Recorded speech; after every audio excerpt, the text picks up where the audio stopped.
história, não sabe o quanto eu chorei.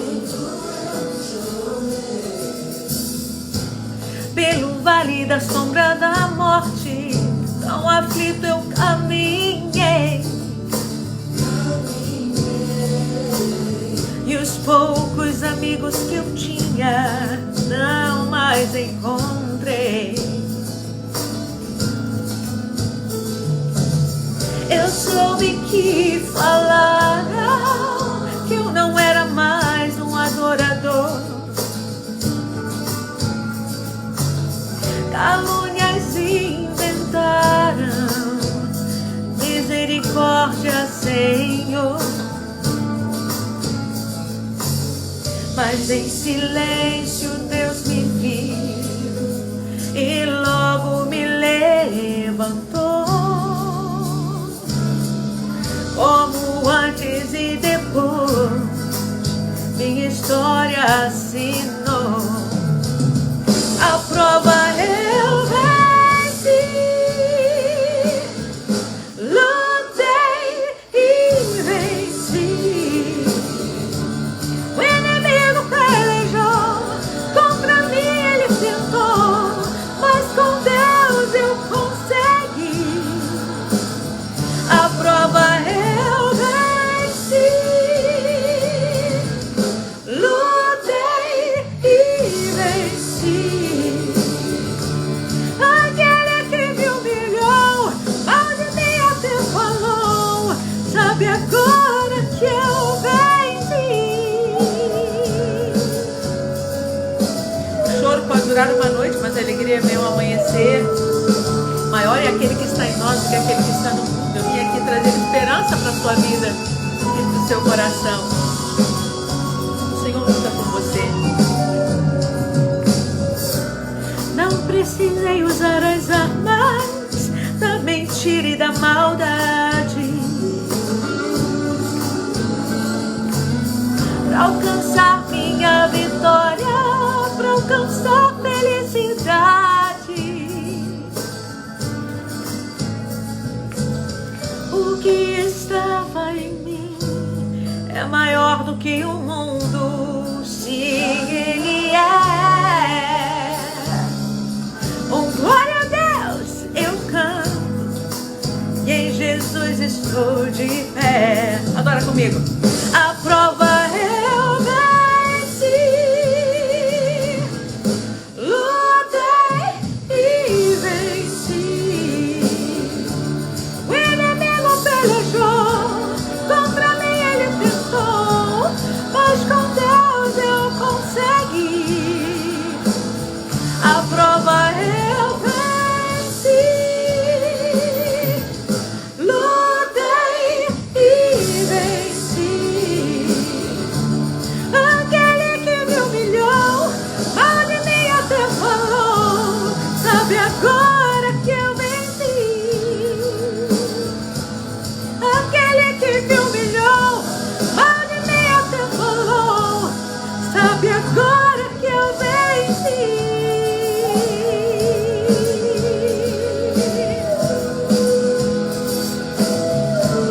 Você é um campeão, você é uma vencedora. Tudo isso vai passar. Creia.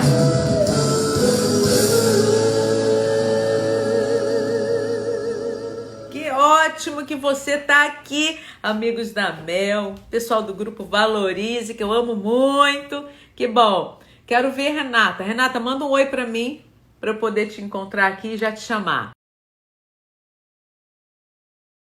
Para você entrar, porque o nosso tempo aqui é curto e eu quero aproveitar o máximo de você. Renata Soares é uma amiga de muitos anos, é terapeuta, é uma pessoa extremamente inteligente, usada por Deus, tem um trabalho lindo com mulheres. Manda um oi de novo aqui, Rê, para eu te encontrar, para eu poder te chamar. Já tô aqui, ó. Oi, Renata! Tudo bem, querida? Obrigada, meu amor. Que lindo ter você aqui. Obrigada, Rê. Que bom, Olha, que bom. Cristina, uma honra. Muito obrigada. As pessoas precisam saber que você tem sido um instrumento muito lindo nas mãos de Deus para abençoar a minha vida, a minha família, o meu coração. Num momento muito difícil que eu enfrentei, eu pude contar com amigos verdadeiros do Grupo Valorize. Você é esse instrumento de Deus que tem levado as pessoas a serem abraçadas, curadas, para poderem curar outras pessoas também. Então, obrigada por sua amizade. Manda um abraço também para o Maurício Soares, que é um amigo nosso de muitos anos, é o diretor da Sony Music, que eu tenho uma admiração e uma gratidão muito grande, seus filhos, sua família, vocês são amigos do meu coração. Então, muito obrigada. E, Rê, deixa Deus te usar, pessoal. Vocês se preparem aí, porque Deus vai falar muito, muito ao seu coração. É uma gratidão, né? Estar aqui, um privilégio, trabalhando há 2 anos com muitas mulheres. O nosso trabalho visa a qualidade de vida da mulher cristã e é um trabalho terapêutico que mistura psicologia, filosofia. Eu estou te ouvindo bem, pode falar. Está me ouvindo? E a teologia. Tô. E esse tema é tão importante, né, Cristina? Não só pelo momento que a gente está vivendo, mas porque nós já vivíamos uma epidemia da ansiedade, né? A ansiedade já existia no meio de nós estávamos vivendo uma situação de muito medo por questões que a gente sabia que em alguma hora o negócio ia descompensar, né? Um desequilíbrio na natureza, um desequilíbrio também nas relações, e que também isso é uma questão de violência também, um aumento na violência contra a mulher, que tem sido muito noticiado, e também na questão ambiental, não é? E até mesmo na forma de muitos governos espalhados pelo mundo. Então, a gente vê uma postura de violência que nos causa medo. O cidadão comum muito assoberbado, né? Vivendo um desequilíbrio nas relações, mas também no seu estilo de vida. E o estresse potencializa o medo. Então, lidando com muitas mulheres, o Grupo Valorize faz isso. Eu convido todas vocês a assistirem uma série de 7 vídeos que estão lá no meu canal do YouTube, na bio do meu Instagram, que fala também de ansiedade e medo, material rico, que pode fazer com que muita gente comece a entender um pouco mais esse processo. Qual o seu canal, Renata? Renata Soares, mas é mais fácil se você for na bio do Instagram, porque Renata Soares tem alguma, a gente está pensando até em mudar o nome, mas na bio do Instagram tem o endereço certinho. Tem um psiquiatra que eu admiro muito e que eu sugiro que todo mundo siga, que é o Dr. Ismael Sobrinho. Ele tem um livro sobre depressão e vai lançar agora um sobre ansiedade. Também acompanhá-lo é muito rico nessa área. O que é medo? O que é depressão? Existe uma definição? O que a ciência fala sobre isso? O que você pensa sobre isso? Quando nós falamos muito assim sobre ansiedade, sobre medo, a gente tem que entender que por trás de todo ansioso tem um medo.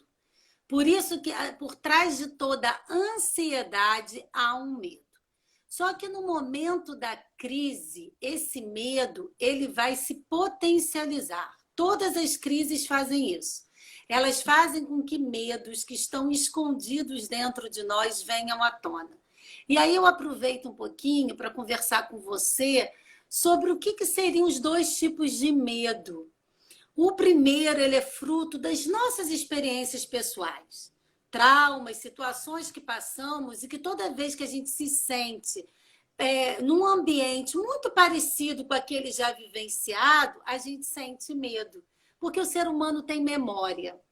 E a memória faz com que a gente traga à tona situações vividas e que muitas vezes não foram bem elaboradas. Elas nos traumatizaram no sentido de terem... O nosso tempo é como se ele tivesse sido congelado. Nós não lembramos de tudo que a gente viveu no passado, mas a gente lembra das coisas boas e das ruins. Isso fica marcado na nossa memória. Mas, às vezes, o medo também é um medo geracional. Nós todos temos um sistema familiar e o sistema familiar ele é impregnado de vários conceitos, de vários valores. Se a sua família sofreu, por exemplo, privações na área do alimento, passou fome, teve algum problema em relação a isso, Ela pode ser uma família que você cresça ouvindo da importância de não desperdiçar comida e que em algum momento você pode ser privado do alimento. Então você passa a vida trabalhando ansioso, com medo de alguma coisa te faltar. Aí alguém pergunta para você, mas você já passou fome? Você viveu essa realidade? Essa realidade não foi sua. Essa realidade foi da sua avó, do seu avô, lá na Segunda Guerra Mundial. Mas essa fala veio e te acompanha. Então é necessário você, diante do medo, você sempre olhar para ele. No que você tenta, que é isso que você tem feito tão bem no Grupo Valorize, né? Você mesmo falou, passei por uma fase difícil e fui me tratar, não só ali, em várias frentes de nutrição. Porque se você não faz isso, há um acúmulo. E esse acúmulo vai te gerar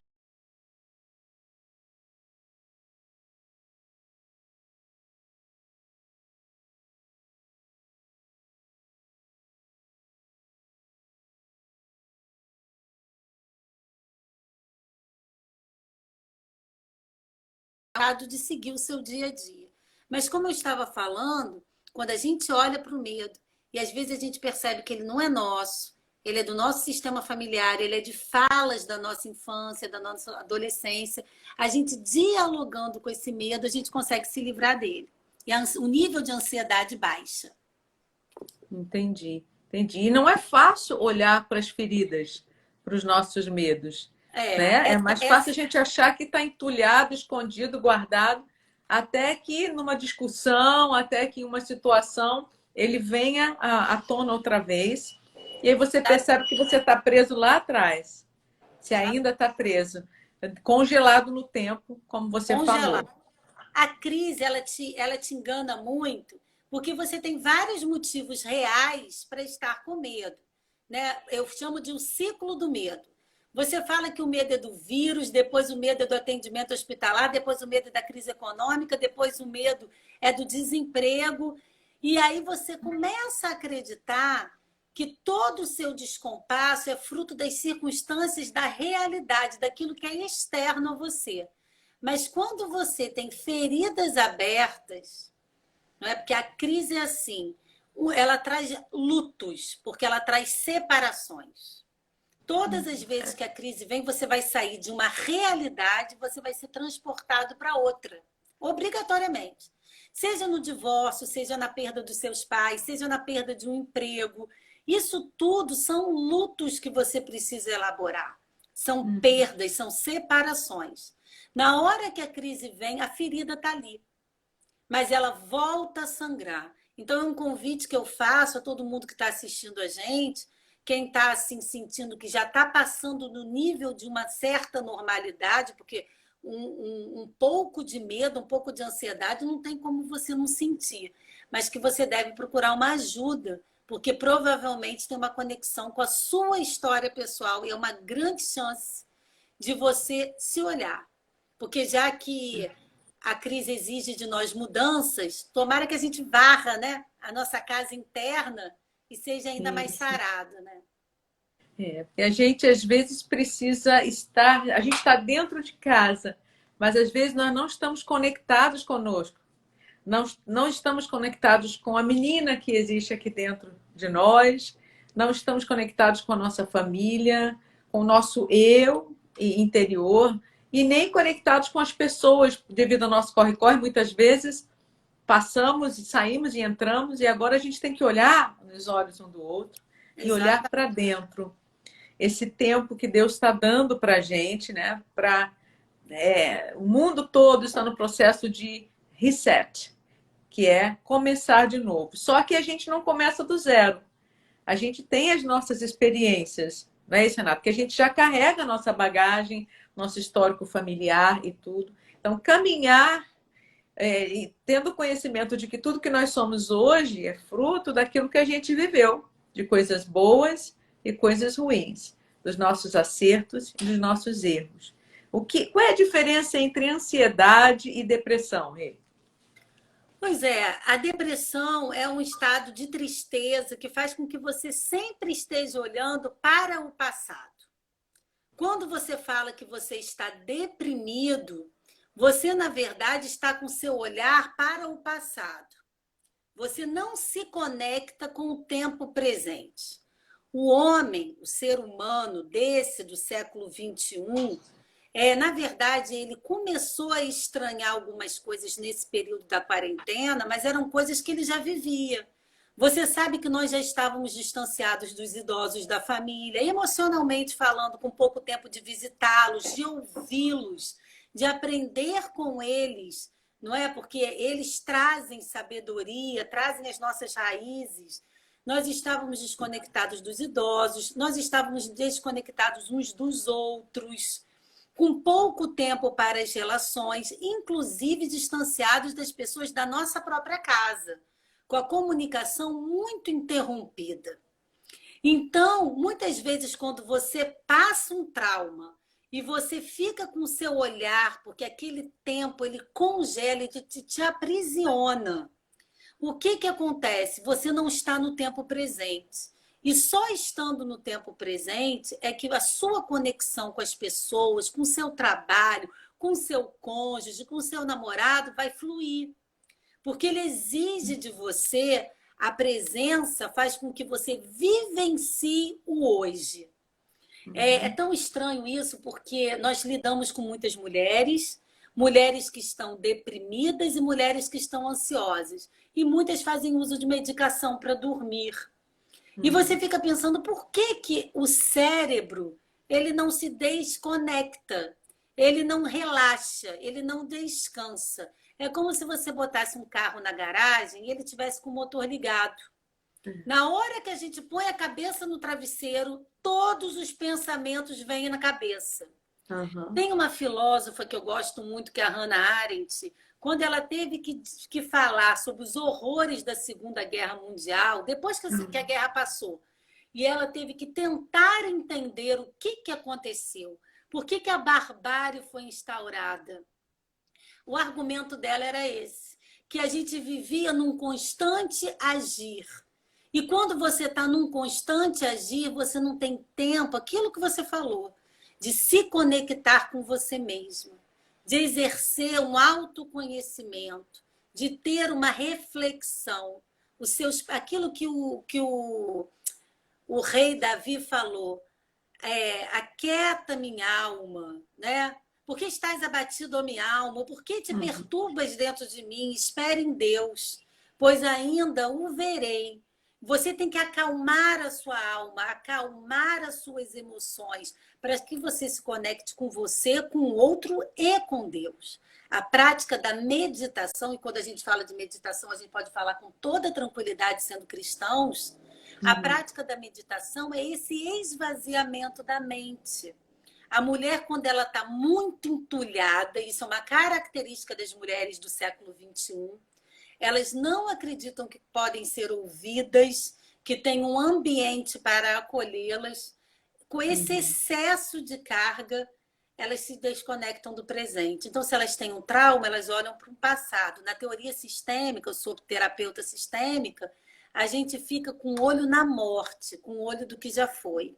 E a ansiedade, que você falou, o que seria a diferença da depressão para a ansiedade? É o olho no futuro. Eu estou sempre na expectativa do futuro, sempre daquilo que vai vir, sempre com olhos lá, e aí eu não estou no presente.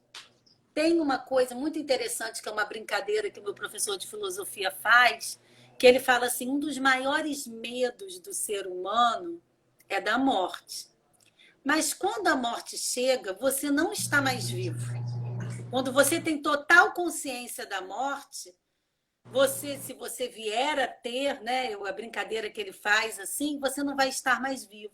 E é isso que muitas vezes nós sofremos por coisas que nós não vamos viver, que não vão se concretizar, porque a nossa cabeça tem um excesso, né, de informações. Por isso também baixar as informações para que você diminua a ansiedade, que é um período que você precisa... Como eu aproveito, Cristina, e já trago uma questão. Como você melhoraria a sua ansiedade? Isso. Não é? Primeiro, o que você sugere? Com a respiração. A respiração te traz para o tempo presente. O esvaziamento da mente, a prática da meditação, e para nós cristãos, nós podemos falar da oração, ela ajuda muito. Agora, uma oração que não seja só o falar, que o Espírito Santo é uma pessoa e ele fala e ele se expressa, ele se entristece, ele se alegra. Exercite a sua capacidade de ouvi-lo. Então, se conecte com o Espírito Santo. Uma prática diária de oração. E a respiração, a diminuição também das notícias. E eu acho muito interessante um exercício. O que de fato você controla? Porque antes mesmo do coronavírus, a maioria das coisas você não era capaz de controlar. Então, por exemplo, você não controla nada. Você controla pouquíssimas coisas. Você não controla a reação das pessoas. Você não controla um acidente que possa acontecer. Você não controla uma doença.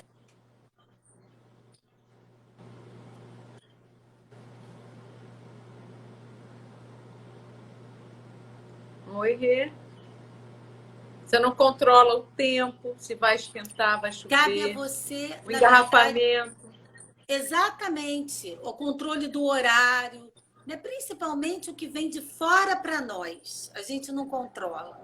A você cabe o quê? A você cabe bons hábitos de vida, hábitos que vão te levar à saúde, a convicção diária do quão pequeno nós somos e necessitados do outro e de Deus, não é?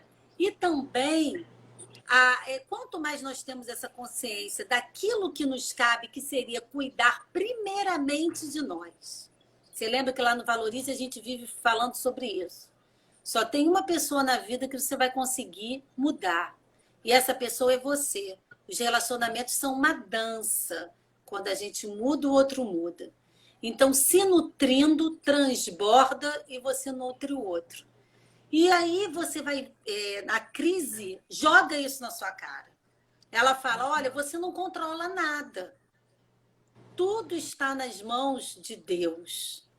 Então, você precisa se posicionar. Eu creio que conhecer a palavra, uma prática de adoração e de oração, são bons antídotos para baixar a ansiedade.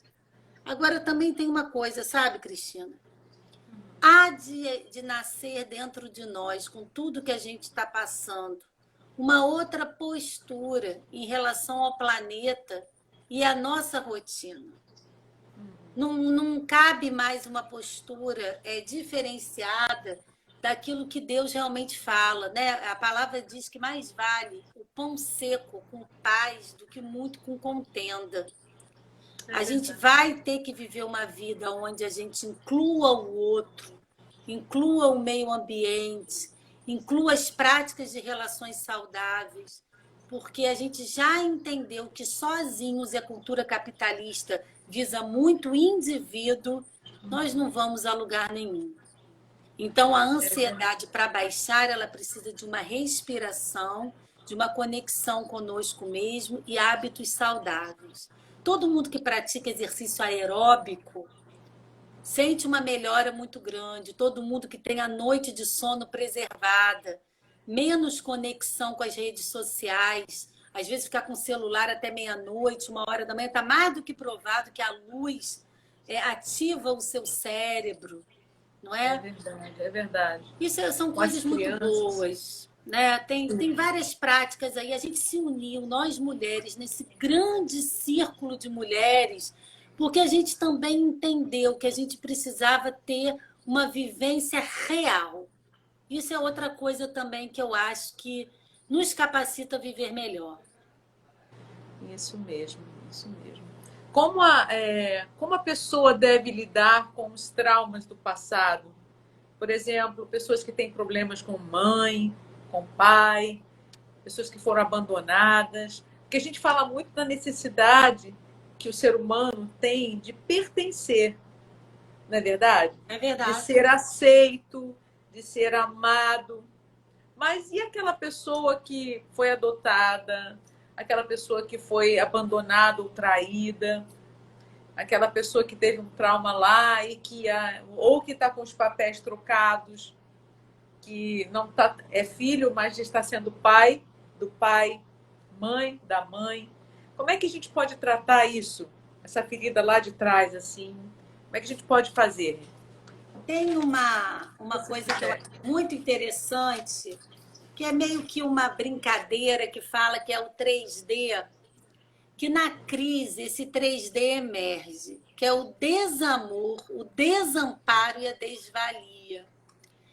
Então, é muito importante para o ser humano se sentir pertencente, parte do seu sistema familiar e de grupos, não é que ele venha a escolher como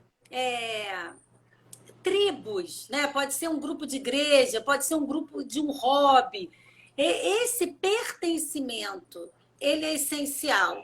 No momento de crise, todo o sentimento de não pertencer ao seu sistema, das brigas familiares com seus pais, irmãos, tios, isso se potencializa, porque há uma necessidade maior de proteção. Ao mesmo tempo, também existe o problema com o seu valor pessoal. Quando você se sente uma pessoa pouco vista, pouco admirada, pouco respeitada, é impressionante como isso vem à tona também. Seria desvalia, o seu valor, a construção da sua identidade em Cristo, saber quem você é. Um dos maiores teólogos do século XXI, Brennan Manning, dizia que a nossa identidade ela é muito simples. Nós somos as amadas do Abba, do Pai. Mas o fato de ser simples não significa que é simplória, que é pouco. Quando você tem a sua identidade restaurada, seu nível de ansiedade também baixa, porque você se percebe como filho, e dentro da teoria sistêmica, que eu faço parte, o filho recebe, o pai dá. Então, você está constantemente recebendo do seu pai e se preenchendo, não é? E o desamparo também. Porque o desamparo, você num divórcio, numa separação, numa crise com seu sócio na empresa, às vezes num ambiente, numa vizinhança, onde você se sente excluído pelos vizinhos, nessa exclusão causa em você um sentimento de desamparo. Então, é muito importante nós termos vivo dentro de nós a nossa identidade e esse agir muito alinhado no pouco que eu posso dar conta, mas eu posso dar conta de mim, da minha família, da minha missão na Terra, não é? Viver. A gente conversa tanto sobre isso, é tão lindo isso. Todo o trabalho a serviço da vida, que todas as mulheres ouçam isso, ele prospera. E isso dá sentido à nossa vida. Isso nos conecta com o presente, isso nos tira tanto do futuro quanto do olhar do passado. Você falou dos traumas. O trauma exige de nós um perdão, né? E o perdão, os estudos dizem que a pessoa mais difícil de você perdoar é você mesma. O trauma ele exige de nós um perdão, exige de nós olhar para ele, porque a questão é sempre assim, Renata, doeu muito. Eu não quero olhar, eu vou abafar. Mas você dá a mão àquela mulher e você diz, agora nós vamos olhar juntas. E pode ter certeza que vai diminuir menos. E no que você olha, você tem mais chance de vivenciar aquele luto e não se entregar àquela dor eternamente. Você lembra que hoje no nosso encontro a gente falou o perigo de nos vermos como vítimas. Porque a vítima entrega a sua vida a um algoz. E vai sempre depender dele para a sua alegria ou para a sua tristeza. Toda pessoa carrega em si uma força para dar conta do seu destino. Então, nós não podemos nos colocar no lugar de vítima. A vítima fica ansiosa, porque ela quer sair daquele estado. Ela quer sair daquela relação doentia, mas ela não encontra forças dentro dela. Não é? Se ela achar, ela não vai encontrar força, porque se ela achar que depende do outro, a sua alforria, a sua liberdade. Mas quando ela sintoniza dentro dela, ela olha para ela, da força que ela tem em Deus, ela transcende. Existe uma coisa, Cristina, que é relevante comentar. O medo, ele causa paralisia, ausência da ação. Mas existe uma forma da gente lidar com o medo super positiva, que é o enfrentamento. Diante de um medo, a gente se posiciona e a gente decide, eu vou enfrentar. Mas na cultura brasileira, o enfrentamento é muito mal visto, porque a gente vem de uma cultura muito violenta, patriarcal. E a gente associa o enfrentamento à violência. Todas as vezes que eu me posicionei, que eu falei, que eu fui, que eu tentei enfrentar, você associa na sua mente a violência. Mas eu quero convidar todos que estão nos ouvindo que existem formas de enfrentamento não violentos. Agora, na crise do corona, o que te cabe? É ficar em casa, é usar a máscara, é usar o álcool gel, é cuidar da sua família. Isso é uma forma de enfrentamento. É darmos as mãos uns aos outros, nos incentivarmos, orarmos. Isso é uma forma de enfrentamento. Nós não estamos paralisadas. Você fazendo suas lives, você cantando para as pessoas, é um ninar. Eu me sinto ninada quando você canta, eu me sinto embalada, amorosamente cuidada. É isso que nos cabe. E isso vai fazer com que você supere mais rápido. Não se colocando no lugar de vítima, mas tentando entender, eu vou crescer com esse negócio. Você fala, a gente fala que o não a gente já tem. Isso aí. Então, vamos batalhar pelo sim. Vamos batalhar pelo sim. E até mesmo quem entende que não são todas as pessoas, porque nem todos são evangélicos e tudo, né? Nós lidamos com todo tipo de pessoa. A palavra de Deus diz que os nossos dias estão contados. E eles estão contados muito antes do coronavírus. Então, a gente tem que ter essa convicção. Nós, quando renascemos em Cristo, naquele momento do batismo, eu penso assim, ali nós morremos. Depois nós ressuscitamos com Cristo.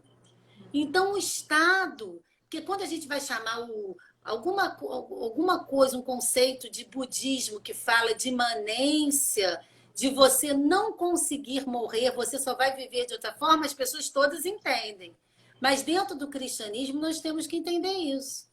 A morte já se deu, nós já vivemos em Cristo, e eu vou usar uma expressão que a minha avó assembleiana usava, da Assembleia de Deus, nós vamos passar para o Senhor.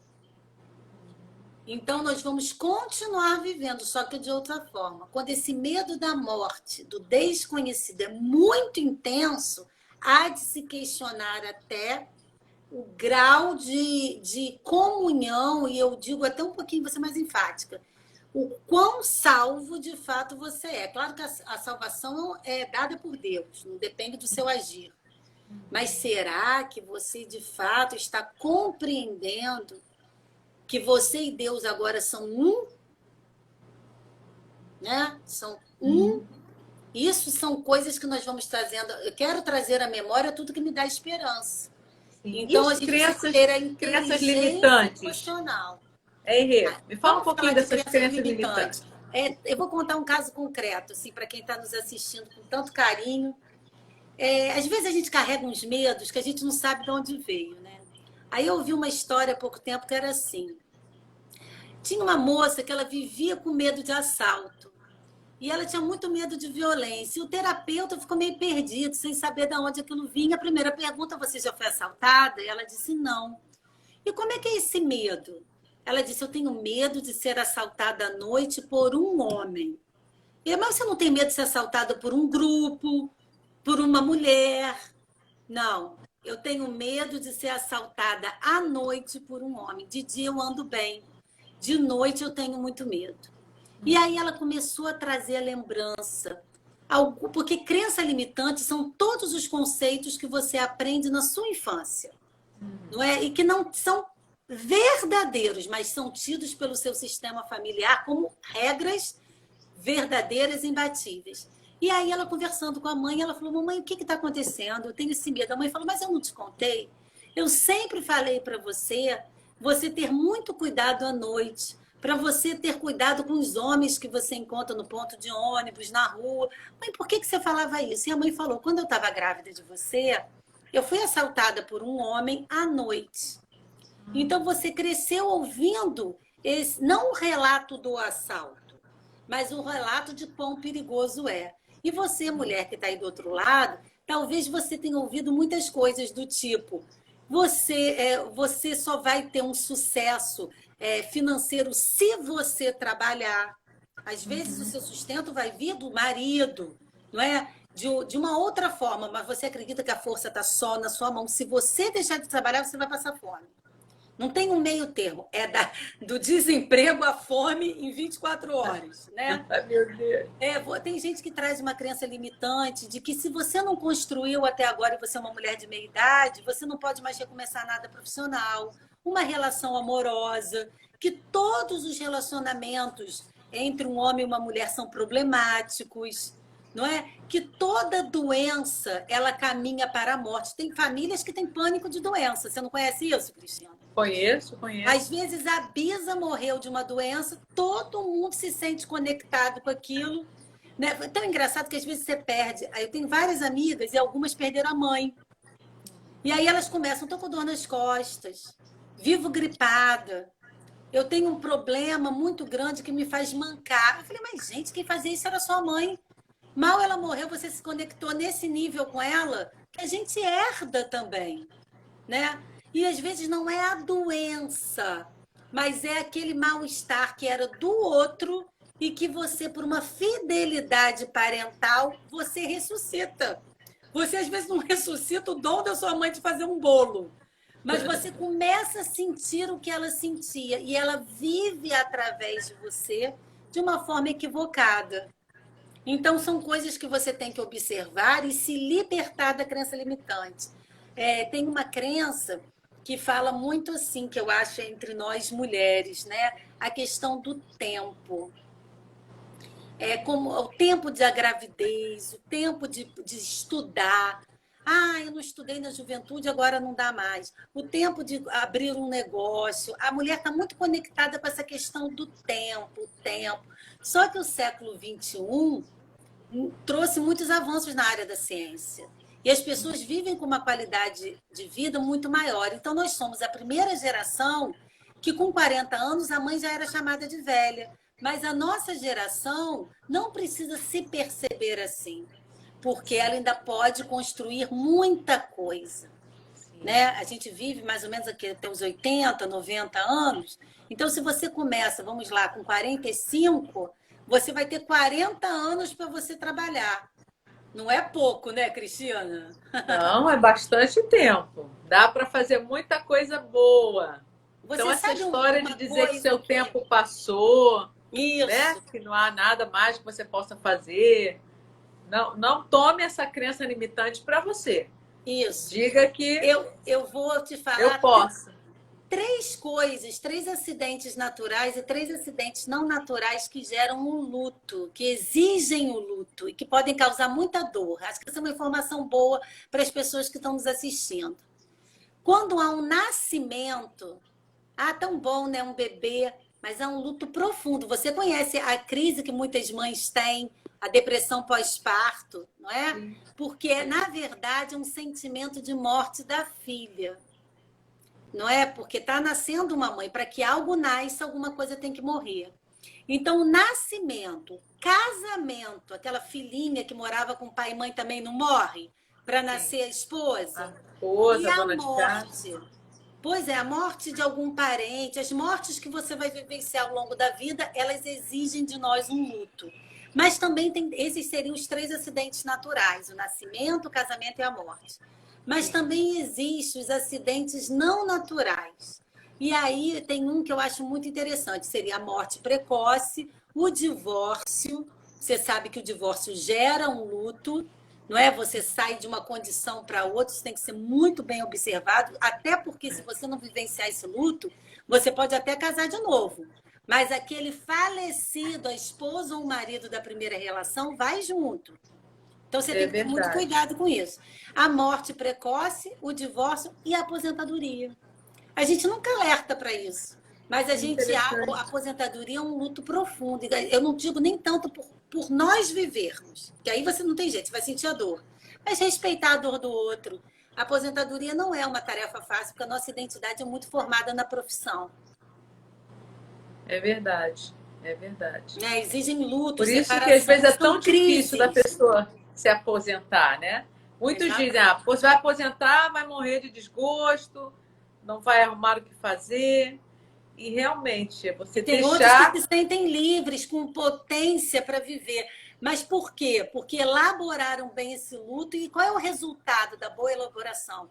É um casamento mais bem sucedido, quando é o caso de divórcio, é uma nova fase da vida. Olha que lindo, algo morreu, acabou, mas abre um espaço para um novo, né? Sim, Quando você tem a morte precoce de alguém tão inexplicável, tão sem sentido. Lembrar que a vida é luta e movimento. E que se você se colocar o tempo todo querendo encontrar explicações, você vai sucumbir. Mas acolher essa dor e fazer com que essa pessoa que se foi tão cedo não morra, de fato, mas viva dentro de você. Honrá-lo, fazendo com que o que ele gostava, o modo positivo dele, o que era rico nele, você seja aquele que vá carregar isso com você. Né? Eu acho que as é um coisas jeito muito boas. bonito nas culturas que comemoram a morte, a nossa cultura não é assim. Tem culturas que fazem festa diante da morte, porque acreditam muito veementemente numa vida melhor depois. É um modo muito bonito de você agradecer. Uma vez eu fui numa missa de sétimo dia de uma menina de 15 anos que faleceu, filha única. E Ah, eu nunca me esqueço que aquela mãe falou assim: eu quero muito agradecer a Deus. E aquilo causou no início um choque. Eu quero agradecer porque eu fui mãe, eu quero agradecer por tudo que eu vivi com ela nesses 15 anos. Na vida é assim: você não pega o bebê sujinho, todo, né, sujo de comida, né? E você dá um banho e ele fica limpinho, cheirosinho, lindo. Às vezes na vida você quer jogar tudo fora, a água da banheira, o bebê, você quer desconsiderar tudo da sua história porque houve uma tristeza, um rompimento de um noivado, mas de repente teve um namoro que valeu a pena. Ele não deu conta, né? Ele teve um problema para fazer, ou ela teve. Um filho que se foi, aí a gente não vai falar mais nessa pessoa? Não, deixa eu falar. A gente vive entre vivos e mortos. Os mortos vivem entre nós. Mas como, Renata? Dentro de nós. Quanto mais a gente acolhe isso, mais livres somos para transcendermos, né? é verdade, verdade.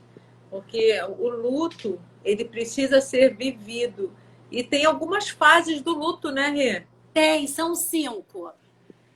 Você consegue Vai falar por lá alto? no meu vídeo hoje, Tem o tudo tema lá, é né? esse, eu vou falar rapidinho. A primeira, deixa eu ver se eu me lembro se eu sou uma boa aluna. A primeira fase é da É negação. anestesiado, né? Aquela Você. negação. Não, Isso. não caiu a Você ficha, quer não a estou sua entendendo. realidade de volta.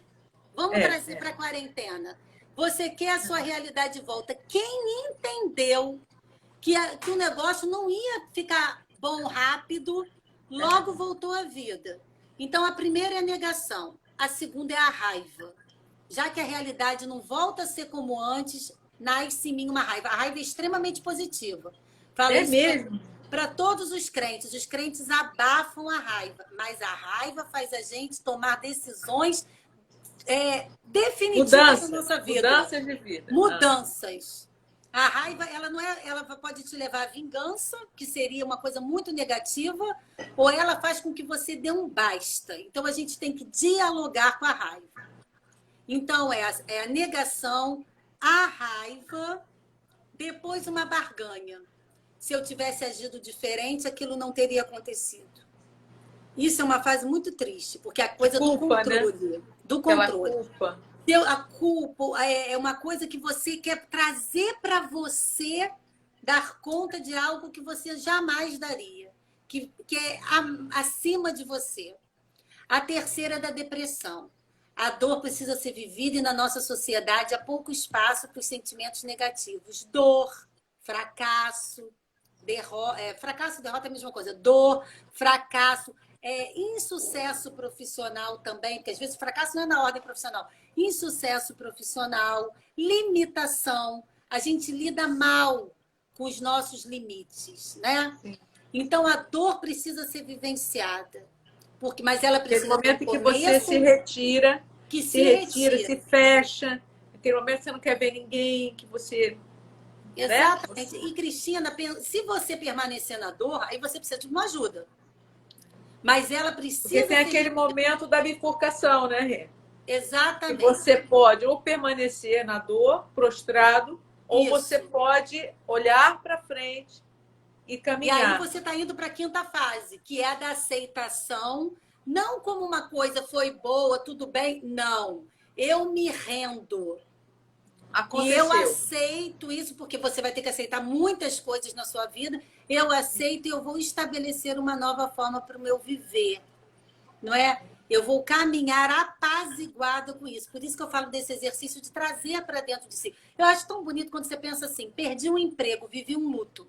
Você perdeu o emprego. Você perdeu o ambiente do trabalho e a convivência com os amigos. Mas você não perdeu a sua habilidade profissional.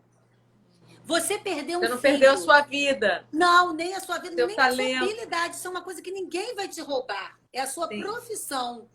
Você perdeu o seu filho, mas você pode dialogar com ele. Ele vive dentro de você. Você perdeu uma cidade que você morava e gostava. Mas por conta de uma transferência, você vive um luto. Mas você vai ter um momento certo que você vai se abrir para o novo. E você vai falar o que essa nova realidade tem para me oferecer. E aí a gente também tem que ter aquela humildade de aceitar o do outro, aceitar o de fora, aceitar quando não é exatamente o que a gente queria, da forma como a gente queria, mas a gente pode ser surpreendido, não é? Quando eu trabalho com adolescente, o adolescente tem muito isso. O adolescente já está vivendo um luto pela infância. Ninguém entende essa dor do adolescente. Mas por que ele fica revoltado? Por que ele é agressivo? Ele está vivendo um luto. É a perda da infância. Aí, a Isabela chora. Eu quero ser criança. Eu quero voltar a ser criança. E eu não quero crescer. Porque são desafios. Exatamente. Filha, não tem como voltar. E crescer dói, né, Rê? Crescer dói. Crescer dói. E às vezes, quando você não é correspondido, né, naquilo que você desejava, é isso que o adolescente vai viver. A gente tem que lembrar. Você se frustra. Eu queria namorar esse rapaz, não consegui. Eu queria aquela quantidade de roupa, minha mãe não comprou. Mas você tem que se abrir, porque talvez, muito provavelmente, aquilo que você está recebendo tem sua beleza, não é? Tem seu valor. Isso. E até o não de Deus é bom. É o melhor para nós. Com certeza. Ele sempre sabe. Nós temos 5 minutos e a gente tem que... Eu quero salvar a nossa live. Então, não posso, porque não pode derrubar. Nós temos que terminar. E eu quero que você divulgue de novo o teu Facebook, Renata. Porque eu sei que muita gente vai agora poder aprender mais de você e a gente vai terminar com uma oração. Ok? Tá aí o meu Instagram, eu não tenho Facebook, o meu Instagram tá aí, o meu canal do YouTube é Renata Soares, mas ela tá na bio do Instagram. E aí eu convido vocês. Qual é teu Instagram? Renata Salgueiro, você vai lembrar da Escola de Samba, Renata Salgueiro e Santos, que é algo entre nós comum. Santos, isso. Renata Salgueiro Santos, está escrito aí em cima. Vai lá, me segue, tem muito material bom sobre medo e ansiedade. Quero te agradecer pela sua vida, sua amizade. Agradecer a todos que estão conosco nessa live. Obrigada. Vamos orar. Senhor, nós te agradecemos por tudo que aprendemos hoje, porque o Senhor está conosco, porque nós pertencemos a Ti, o Senhor tem cuidado de nós, porque podemos olhar para dentro e sabermos que fizemos o melhor que a gente pôde fazer.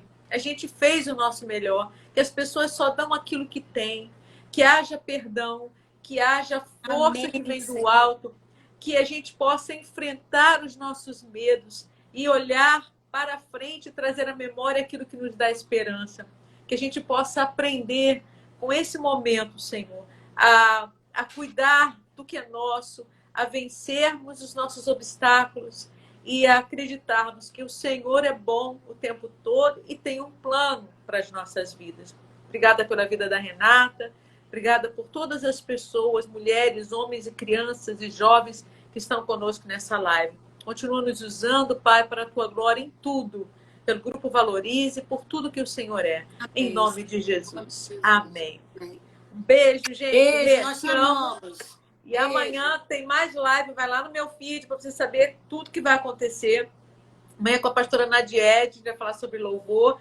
E também com a cantora Júlia Vitória. Ela mora nos Estados Unidos e ela canta linda, maravilhoso. Vai ser muito bom amanhã também, tá? Rê, um beijo. Pessoal, Deus abençoe. Valeu.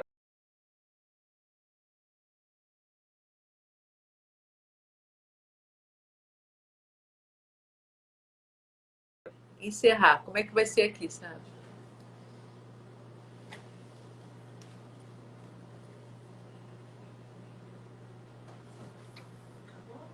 Acabou. Eu vou encerrar agora, que eu peço pro Anderson baixar.